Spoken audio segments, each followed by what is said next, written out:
Assuming that we have an input list of integer numbers like this, the algorithm divides the input list into two parts.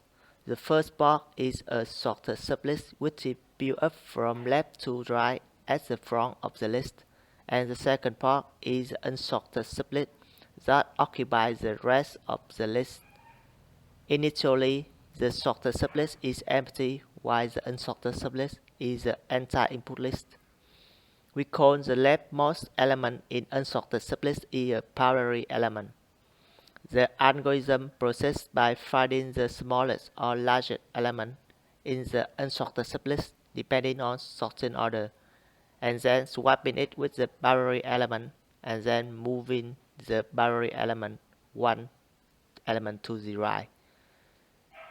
So in our case, the primary element is 5 and the smallest element is 1. We will swap the two elements, moving the primary element one element to the right. So now it is 9. We continue to find the smallest element in the unsorted sublist. It's 5, and then we swap the smallest element with primary element. We will continue like that until the end of the list.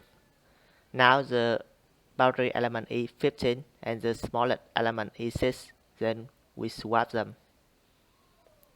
Next, both smallest element and boundary element is 8, so we don't need to swap anything.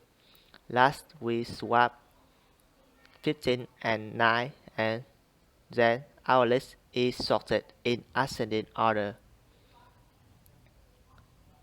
So what is important to remember about the selection sort? First, selection sort is simple and it's very easy to implement.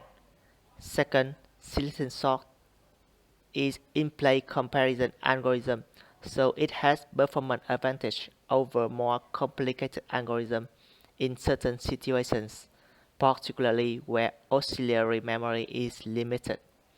Third, it makes the minimum possible number of swaps is n-1 in the worst case. Finally, the time efficient of selection sort is quadratic, so which makes it inefficient on large lists. So that's all I want to share with you about the selection sort. I hope you understand it well and see you in the next video. Thank you and bye bye for now.